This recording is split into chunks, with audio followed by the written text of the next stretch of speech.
Lapobo, tall but not too tall. She's of the medium size.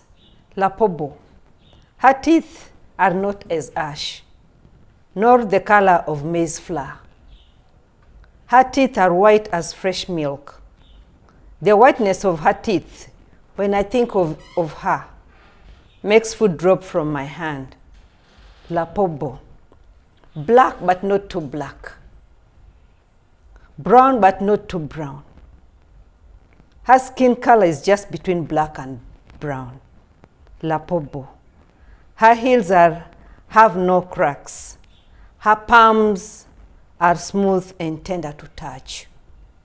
Her eyes, how they can destroy anybody. Lapobo. Ma'am was a stereotypical beauty of her time. She's taken off her specs so you can see just how perfect she was. Still is. How perfect she is. She fit every beauty stereotype of her time. From head to toe, she'll tell you she had the thick hair. She'll tell you she had the beautiful eyes, the beautiful lips, the beautiful body. The problem with beauty stereotypes is that they keep changing. That many women are forever chasing standards of beauty. And for women who are not like Mommy, lucky enough to fit these stereotypes, it can be so problematic. What happens when you're not a Lapobo? What happens when you are very dark? When you are extremely melanated? When your skin is lusciously dark, unapologetic, resisting and refusing to bow to the patriarchy? What happens when you are from an ethnicity where most of the people from your tribe, from your ethnicity, are dark-skinned, and you are either as dark-skinned or not as light-skinned, and you are either as dark-skinned or maybe not as dark-skinned as your people, and you are waving this murky water because you are not meeting expectations? What happens when you are in an industry where beauty is defined by how light your skin is? Where you will make money, where people will follow you and listen to you because of your skin color. Colorism, the differential treatment of people of African descent within the African culture, the African heritage, being treated differently because of their skin color is something that we have each had to contend with at one point in our lives.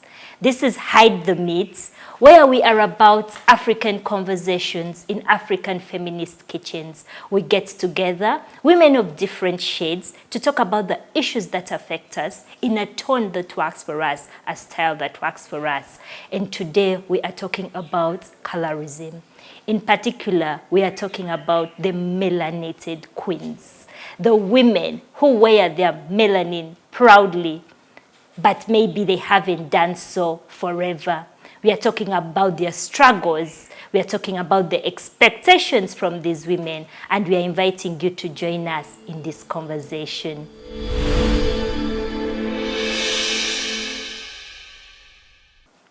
I have with me the usual suspects.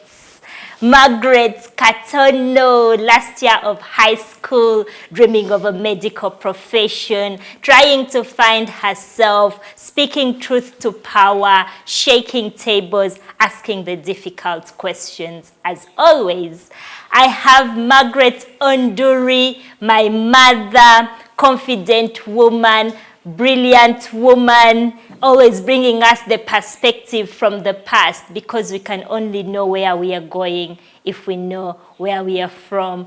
And last but not least, I have the goddess Lawino, a creative woman. Her poetry moves crowds within the social media space. Her artwork speaks about heritages, cultures, feelings that run deep. Her music, her songs challenge expectations on what African music should be, fuses different genres and gets you asking, what is the future of African music? But also, who am I and why is this music speaking to me so deeply? She's an artist, she's a creator. She is from northern Uganda, a culture where a lot of people are really dark, and she brings forward the lived reality of being darker skinned and also being from a culture that is darker skinned and often unconsidered, not stereotypically beautiful.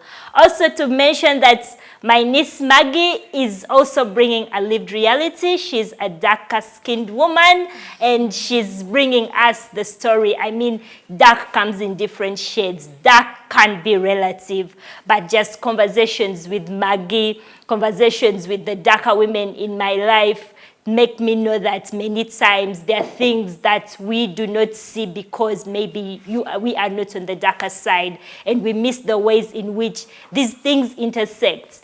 It is challenging being a woman. It is even more challenging being a dark woman in a culture, in a profession where lightness is celebrated, where our cultures, our past reinforces light-skinnedness. Funa n'omubi nga mweru is a saying among the Baganda. You would rather get an ugly woman, but she should be light-skinned. It's an unfortunate saying. I'm sorry, what? But it's the way a lot of men view dark-skinned women. A lot of cultures view dark-skinned women, and the ways in which the light skin becomes a gateway to marriage, to opportunity, to a better life, while the dark-skinned woman is at the very level of a hierarchy where they already lie low. This is going to be a beautiful conversation, but first, let's hear from Mom. What do we expect from you on this show? Thank you, Pesh.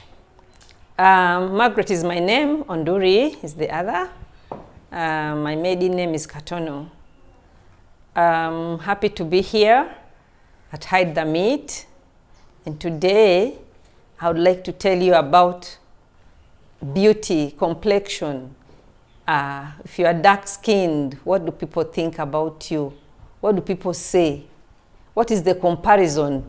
Brown and black, which is the preference? That is what I am going to talk about here today. Thank you very much, Pesh, for this opportunity. I'm glad to be here today. Thank you, Margaret. Hi, everybody. My name is Margaret, but I guess you can just call me Maggie.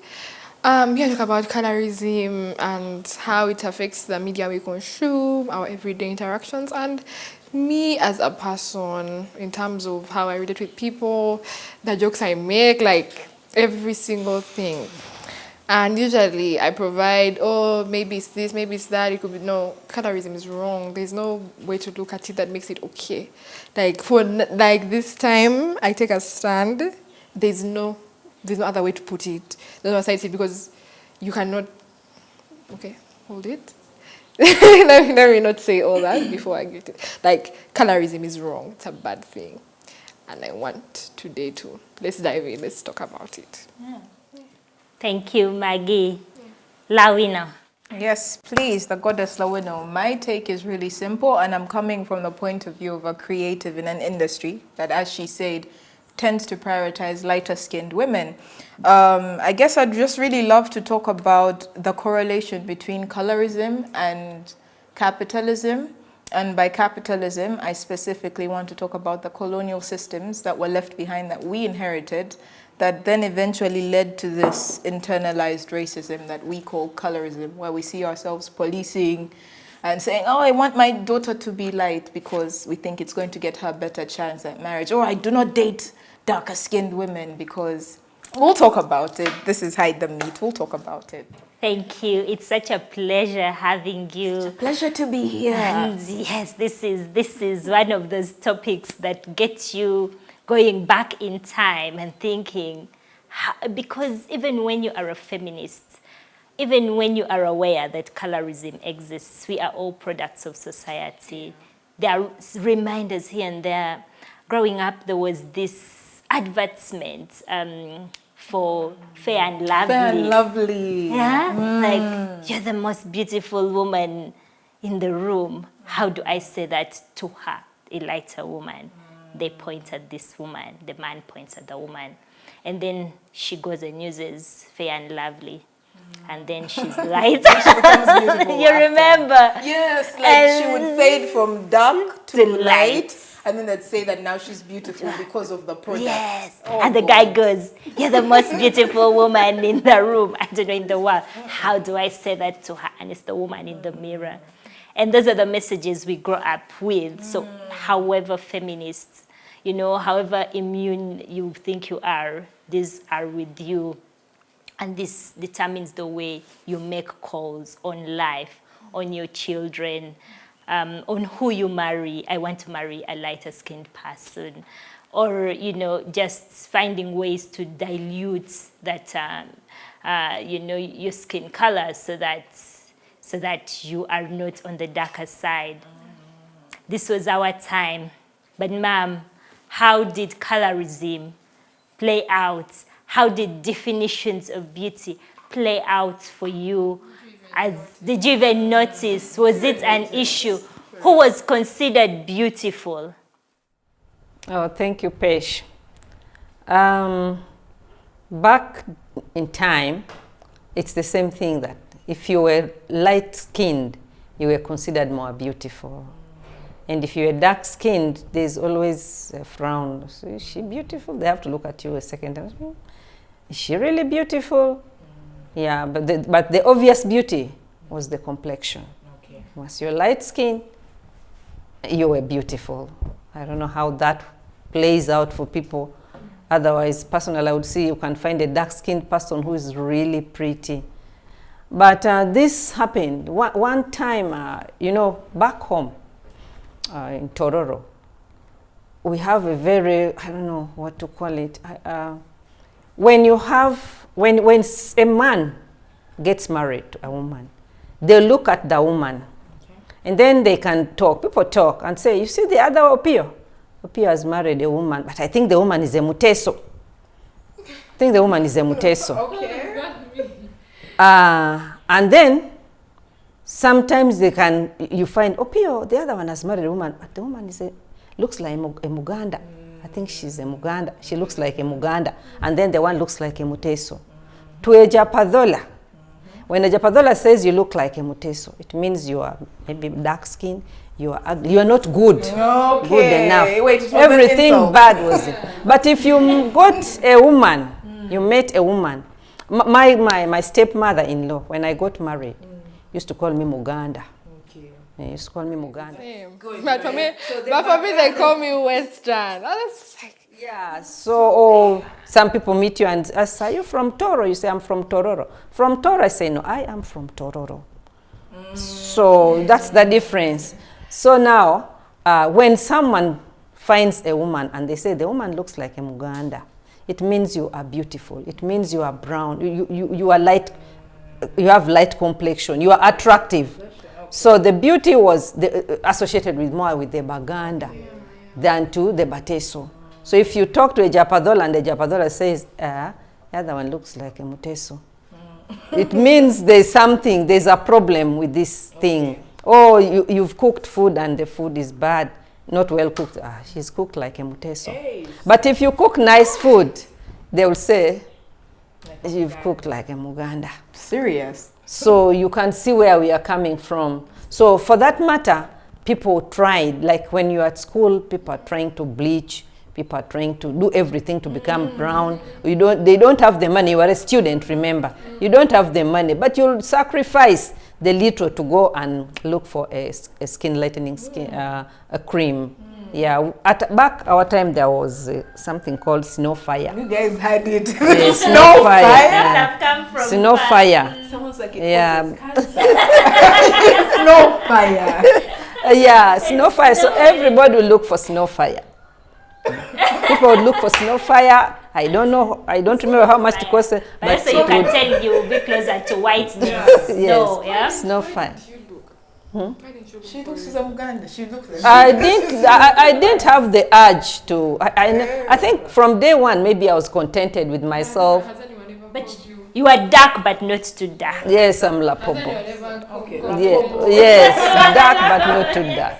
Light but not too light. Tall but not too tall. So you are all right. I was all right. So I personally didn't feel the urge to say, let me use no There fire. are people in your life who actually went and looked for this Yes, thing. yes. People would go and look for snow fire.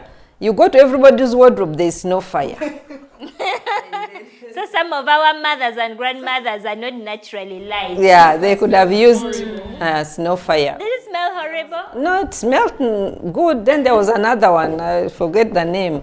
Apart from snow fire, the other one was even worse. It was a bad bleaching agent, but people would use it. I had a friend from Tororo then, because you know when you're at school, when you're from one district, you become like sisters. Yeah. She used to use this because I think she wanted to look light. She wanted to look, thinking if you are light, you're more beautiful. Yeah. But personally, I did not feel the urge to use snow fire. But also, just notice who they are calling ugly. Buganda was the seat of colonial rule. They were allies, you know. Also, light-skinnedness gets linked to colonialism, gets linked to resources because they were a little better off than the northern part. And we shall talk about how this has persisted over time, you know. So the seat of colonialism happens to have lighter-skinned people. And then you are over there all the way in eastern Uganda with your peers, and the closer you are to Buganda, the closer you are to colonialism, the lighter skinned you are viewed as successful, as beautiful. But also, if you look like a Muganda, they're probably wondering, what are you doing with a Jap man? You should have attracted a fellow, somebody like who you is married down. You married down, so they would honor you. How did they treat you as a woman who looks like a Muganda, and how would they treat the women who dared to look like? There's an incident still with my mother-in-law. That's my stepmother-in-law. Oh. Yeah, my father-in-law had a line of women. This was my stepmother-in-law. So this stepmother-in-law, I think she loved me. Yeah. She loved me. She liked me. Rest in peace. She's actually late, but rest in peace. So one time, she had her firstborn girl, the daughter, was young as I got married into the home. So the girl would go about her duties working. So one time she says, but you see how you're walking. You're just walking fanga. Is that how people walk? Women should walk with style. Can't you see your sister-in-law? Don't you see? Why don't you walk like her? Telling her. Was she darker? She's darker. You can't even walk right. You can't even walk right. Everything you do. So telling her own biological daughter, don't you see your sister-in-law? Don't you see the way she walks? You just walk far like that without any style. Actually, she said without any style. I would say, based off of what I've seen and how things are in the family that we grew up with, you are the best, most respected daughter-in-law in that family. And of course, your behavior, of course, you came from a rich family. You have all that aside. If you look different from how you looked, it would still be different even if you are rich. Do you think so? Just imagine, think about when you go to the village, how everyone is just like, how everyone is just, think of everyone who has married into that. I've lost a few points down. They'll say, she's also dark. Think of everyone who has married that family. She's not the best to look at. Yeah, true. I have other women. I have Aunt Sophie there. But because she's not from the Padola, I was going to say, but she's not. She's not from Padola. No. She's not. No, for her, She's Nubian. Yeah, she's not a Japadola. She's light. No. But she's Nubian light. Yeah, Nubian light. Nubian No, She's light skinned. But I'm just saying, because of exactly how you look, the way they treat you, can't be the way that they treat. I don't know any other daughters-in-law anyway, but if I had known, I don't even know them because they don't even regard them with that much respect. Is my point. Yeah, that I appreciate. Maybe not because, I don't know whether it's because of complexion, but I think also because of the way you carry yourself. Like I'm saying, your behavior had a part to play in it. But how are you carrying yourself so badly that even your walk is annoying? Bad. Can you imagine? No, the walk that was annoying my sister is So my I sister-in-law's don't think you sister. can carry yourself well. Once a woman is judged as not fitting the box, as not looking right, whether it's in the workplace or in a marriage, you get off on the wrong foot and you will never do anything right. Your food won't be nice, because you're not light. You're not, you're prejudged. Yes.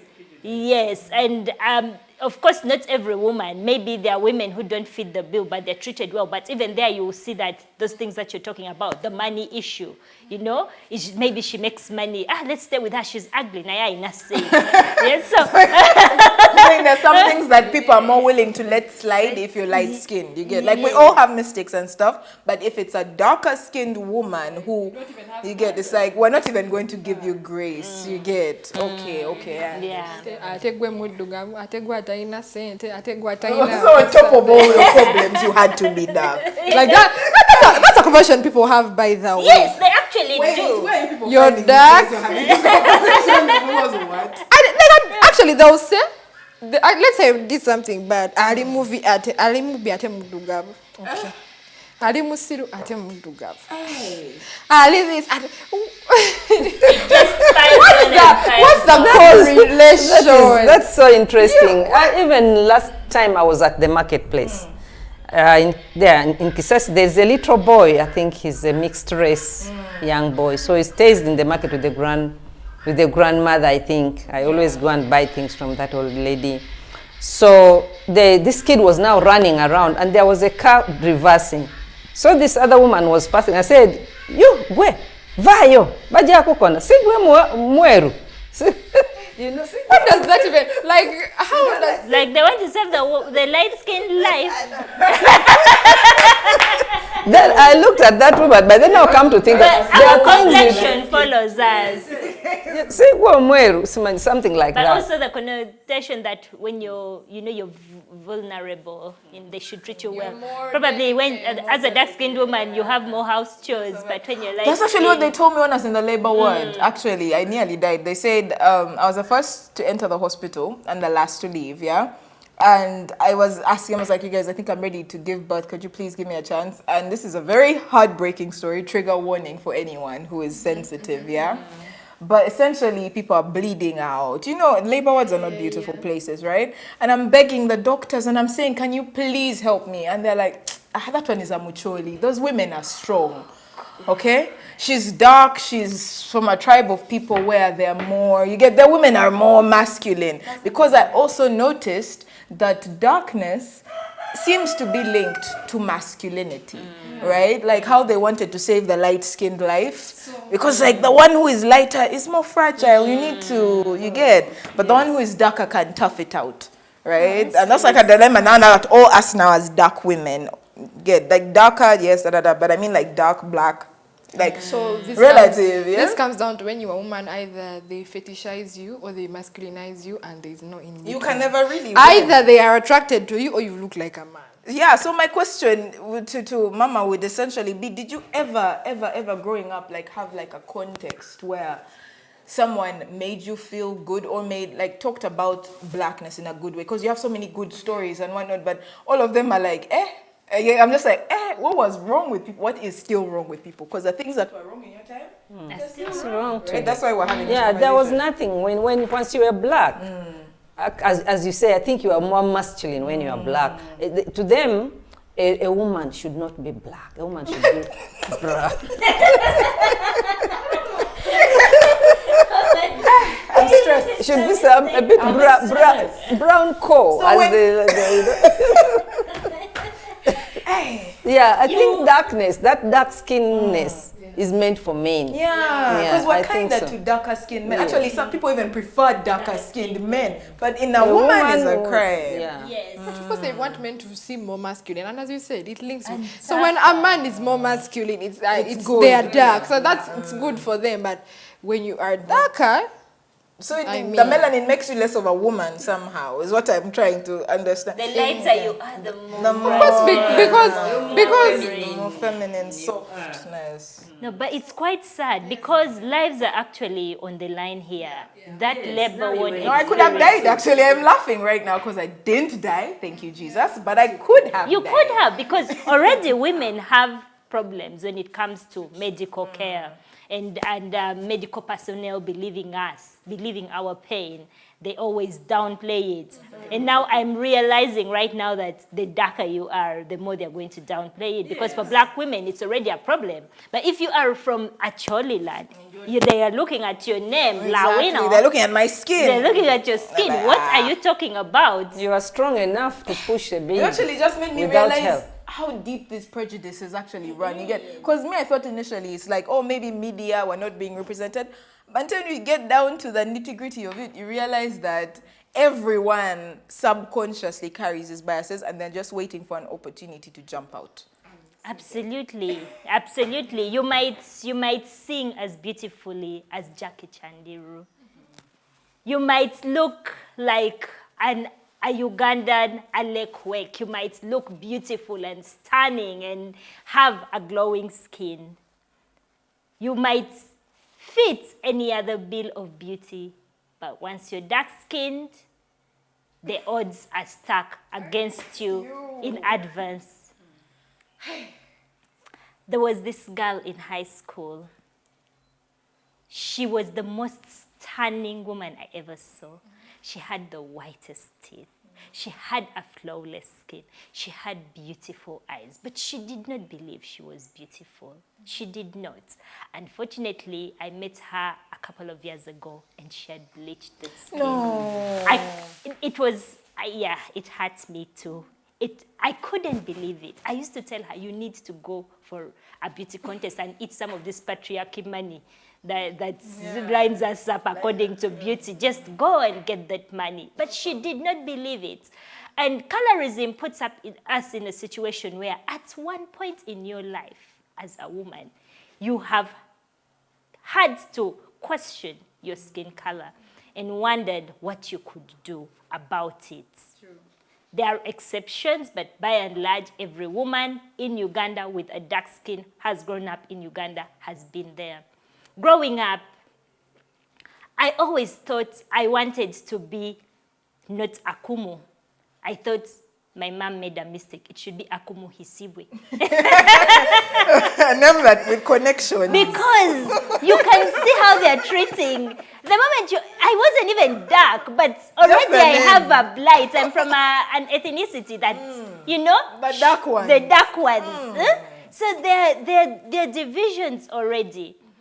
I also dreamt of one day marrying a white man. I learned to appreciate black love. Nagi can't relate, and she'll tell us why. I learned to appreciate black love when I started studying gender, and you're in law school, and you're understanding colonialism better, and you're thinking, wait a minute, I need to marry a brother. I cannot do white men. But before you get to that point, you're actually dreaming of a better life. You're dreaming of light-skinned babies. You are dreaming. You remember that old Muzunga I used to have had? When she was young, she was in maybe nursery I school. really wanted a white There was a husband. Muzungu who used to pass by. We used to stay on Semawata Road then. And she was so obsessed with that Muzungu. Bye, Muzungu. That man was my future out of blackness. Children. Yes. As small as children understand the socio-economic. You get. She would always run out to say bye to the Because roadside. that was the future. That was light. The future was bright. And we are, because of these expectations, This is Hide the Meat, where we have feminist conversations and feminist kitchens. Yeah. And I promise you, this is a very serious issue. We are really laughing our heads off. The guest is amazing. The hosts are amazing. You, our listeners, are amazing. You give us these ideas. You give us the time of day. And it's always a pleasure being with you. If you're watching, please follow us on social media. Tell us what you think. Share your opinions. Invite us to your kitchen. Come to ours, because this conversation on colorism, it comes from far. It runs deep. Even when you are young, waving at a muzungu, following them. You had no business running after Muzungu at your age. I'm sorry. I have to say that.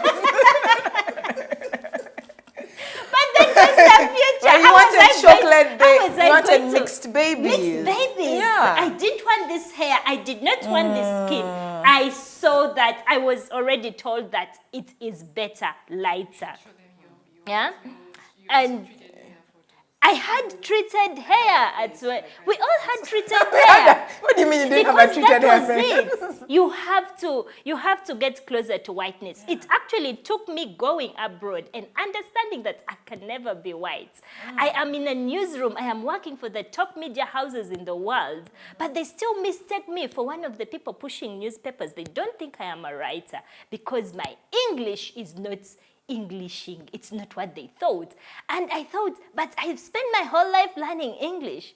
And you are on the train and you're seeing adverts. Give $1 to the African child who has worms. And you're thinking, wait a minute, we don't need $1 to treat worms. And that's what it took for me to shake it off and say, no, I don't want to be white. I don't aspire for whiteness. And that is how I came back and cut my treated hair. And I started keeping my hair in its natural form, the way it grew. But it runs deep. But Maggie, you seem to disagree. With the white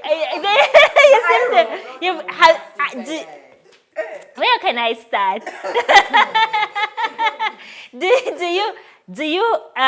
Have you had a phase where you have admired whiteness? How do people view whiteness? People of your generation, people right now, how do they view whiteness? But also, as a dark-skinned girl, what are some of the prejudices that you've met? Okay. No, I have not had a phase where I wanted to be white. Neither have I had a phase where I wanted to marry a white man. Now, you're going to say, oh, it's because of me. Okay, yes, 100. It is because of you. I was raised in a but I say that I go to school, you understand? So for me, in my head, okay, now, I didn't really care. Like, you know better, your things. I think I was that kind of child that I didn't really mind. So, my name is ambiguous. Katono is a very ambiguous name, and no one really knows who I am. Secondly, I am not purely Jap. Remember, I'm like a quarter Muganda, and I'm Musami, and I'm Musami. So I'm Musami, and I'm Jap. So I'm not purely a purebred Jap, right? Okay. So there's that. And also, when you're dark, at least they will give you a pass if you look a certain way. So let's say you're dark and your body looks right, they're like, wow, whatever. Right? You see what I'm saying? So I'm not saying, oh, my body is well, but I'm just saying, like, probably maybe somewhere, somehow I got a pass, and that's why I never really experienced it like that. However, it doesn't take away the fact that it's there. Now, in a sense that I grew up watching telenovelas. I wasn't allowed, but I watched them. Oh. It's too late now. It's too late. I grew up watching telenovelas and Indian movies. And now that I could list 10. I could list 10 of them.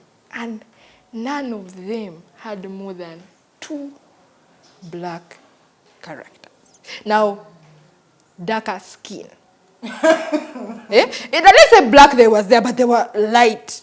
So you could say it's because of the super Mexican and they were there. But all the leads of the shows, Indian, Mexican, Colombian, all of them. All of them.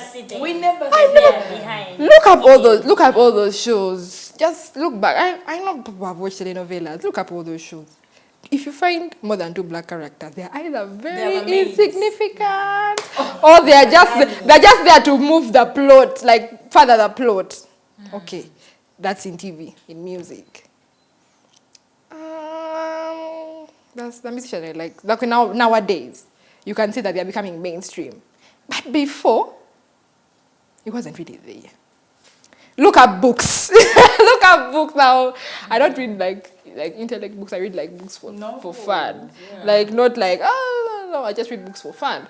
And it's so hard to find a darker skin FMC that I have to go to the deep pits of Reddit and ask, okay, can I get a book with a darker skin female main character? I love that. That's how deep it runs. But now another thing. One time I was in class and my friend is light skinned and me I'm dark. Now compared to her, you look at me here and you may not see it because we have a bit of a shade match here. But when I stand next to a light skinned friend, you can tell the difference. So I made a joke about myself and I was like, oh, when we take a photo, you can see the color gradient. Then in the photo, I made a joke and I said, when we take a photo, I can see we can see the color gradient. Let me make it black and white. Okay. Now that's where you can see. Ow! Then someone turned behind me. She wasn't really my friend, but I guess in the same class we relate. Then she's like, but why are you always making those jokes about yourself? Like you're always talking about your skin color. I was like, oh, you ate me up. You ate me up, girl. You ate me. You ate me up. You ate me. I was like, no one is, but you are. Yeah, because when I stand next to her, I even have that photo. I sit next to her. We took that photo in the night, by the way. But you could still see that she's light and I'm dark. So I'm like, let me make it black and white. Then she's like, why did you make those jokes about yourself? It's like, Maggie, why are you always talking about yourself like that? I was like, damn, girl, you are right. I'm always talking about myself like that. So I was like, but I still know, for me in my head, I don't think I hate myself. But you see how normal it is that I didn't even think that it was that bad to me. Another thing, I have, my sister is a muteso. My sister is a muteso. My sister is a muteso. Wow. And my other sister, she's, okay, just let me make it a point to note that my siblings are half siblings and what. Did your mom try to teach her? No. Okay. No, my mom, I guess at this point she knows, but I don't know.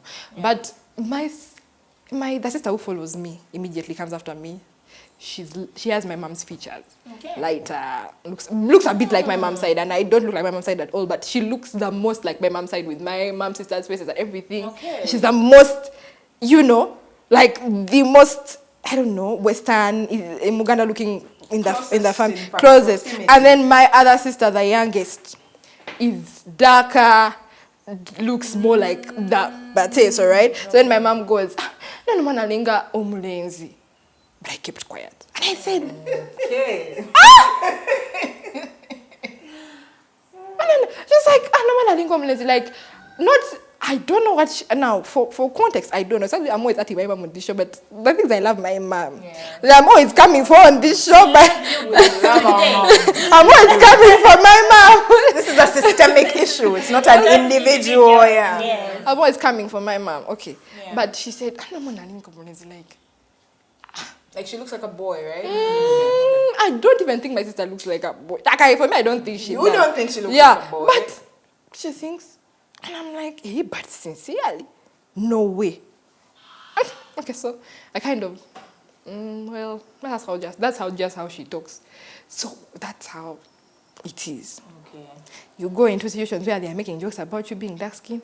When you're in the dark, you disappear, and when they turn off light, you disappear. Are you normal? Like, no, she's so dark, you're so black, you look like what? Like, that's every time someone is abusing you, they use your skin tone. A situation I can say, I've read stories where people are in friend groups and then a boy approaches the darker girl and then the lighter girl is wondering how the hell is that possible. In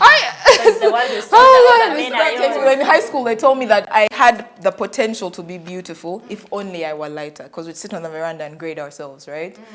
Beauty points, body, what they're like, okay, you're skinny and you're not too tall, you can get away with being beautiful. The only thing we need to fix is your skin tone. So I love her stories because it's telling me how normalized you find out that when you're dark, you have to bring something. You have to okay, your body has to look nice, okay? If you're dark, your body has to look. You can't be dark and have no nyah. You have to bring something else to the table. Your dark, mommy, your dark have long hair. God forbid your dark and you have. Again, you have bad. Okay, you've taken it a bit too far at this point. Taken it far. You're abusing our grace now. How dare you? You're there. You're listening to music. The music is talking about how light skins are so pretty and light skins. And I'm not saying light skinned women are ugly. I'm just saying you talk about how light skins are pretty, but you want to differentiate dark skin in that process. Is that what's the okay? It's not bad to have preferences, but I cannot say that I like a banana and then I start trashing an orange proof how much I like a banana.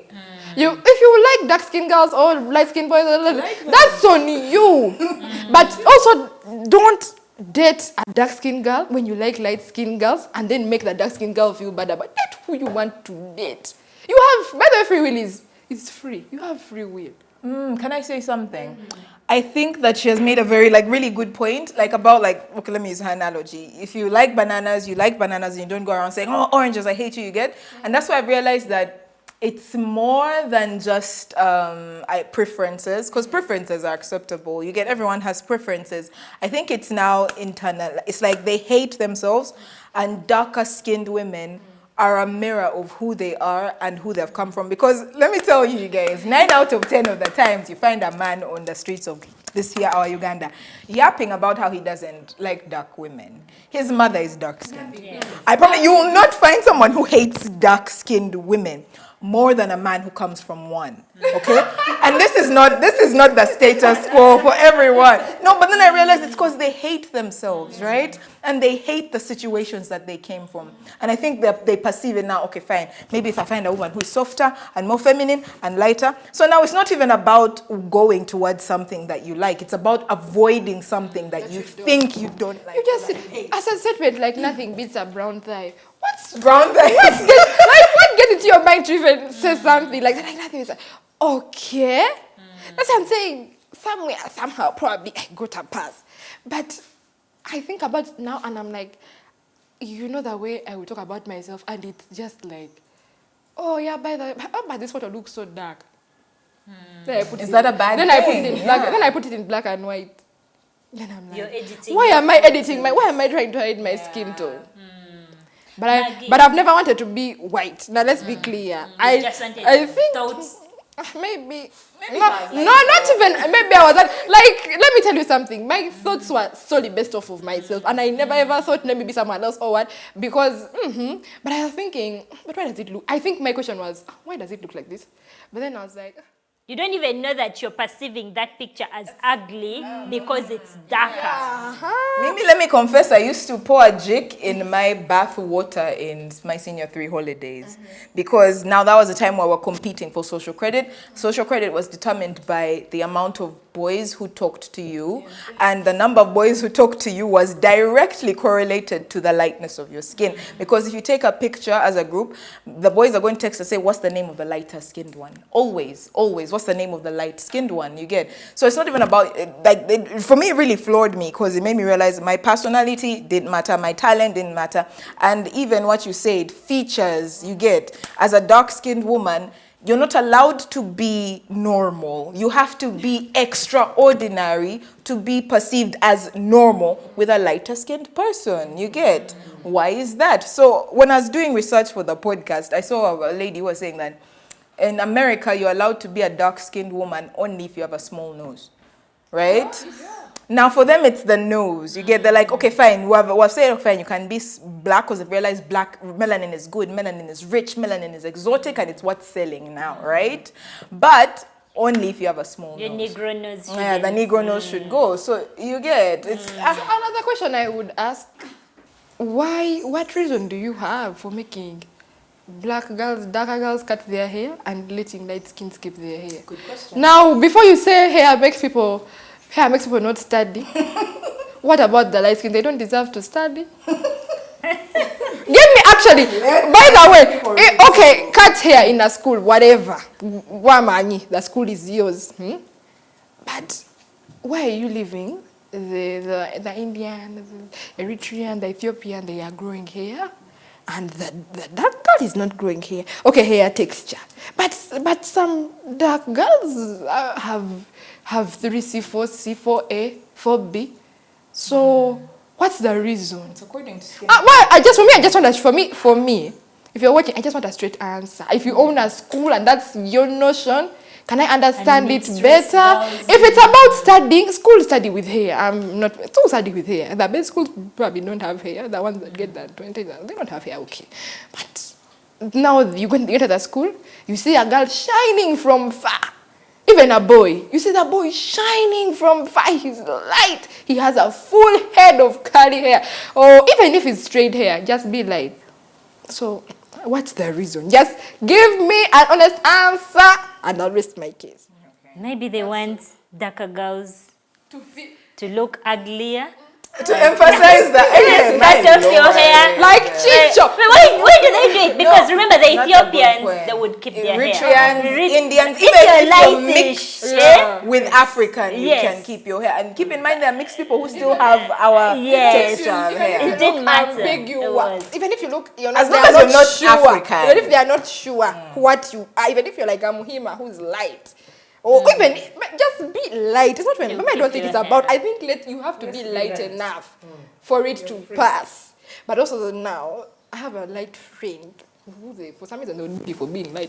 That one I've never had. That's a boy. There's also that. They There's also keep that. saying, you bleach, you what? A girl. Okay, or- it's a but girl. Women don't win. Even light-skinned women have their woes. There are so many assumptions around what you are as a light-skinned woman. They made her cut her hair, Bambi, but of course, the Washua, she was African. Okay. Hey, the Washua, she was African. The Washua. But that one, the Washua. But just be a little bit ambiguous. I mean, they'll be like, keep it. They don't. By the way, I remember going for my admissions in P7 to go to senior one, and the first thing I told my judge was, you're going to have to cut that hair. My judge had passed. I had passed P7. Told me, you're going to have to cut that hair. Like, girl, it's isn't this deep? Like, and I was so glad. I was so glad and I was happy because every day I'd go to cut my hair, I would feel depressed. I would feel like this is a punishment. Like the woman would chase me down to cut my hair. Me and my friend who left the country, my friends who left the country, she would literally chase us down until you have to like that you have a certain form of skin illness, like eczema, psoriasis, all that. Such they can leave you alone. Hey. Do you see the lengths you push us to, like to feel like how we feel? No one questions it. Because it's so normal. I really. Now, I started. Now, Yes, I was just saying, just literally a continuation. I started a petition, yeah? I didn't get much traction. Currently, when 5,000 signatures. I'm going to hunt you people down, by the way. All you people watch Hide the Meat. I'm going to find a way to hunt you down and shove this petition down your throats, yeah? Essentially, the petition was saying that the mandatory cutting of hair, of African hair in particular, in schools, comes from a place of hurt. I think it comes from the same place that colorism comes from. You get the same place where people come from when they say have a small nose, which is we don't like being African because we perceive, or we have for the longest part, I now love being African, perceived being African as being poor, like how you went in the train and there are all these signs saying we donate $1 to help a kid in Africa with worms, right? So now it just made me realize something. The thoughts are clicking as you guys talk.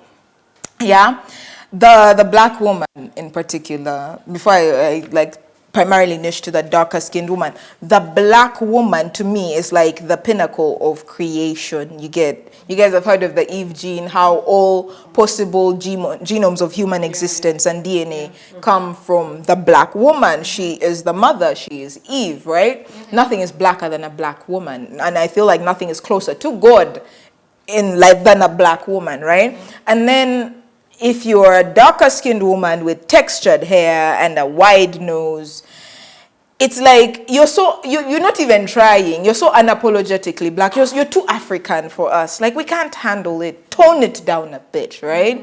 And so with colorism, initially I thought it's about like people wanting to seem like they have a higher social status.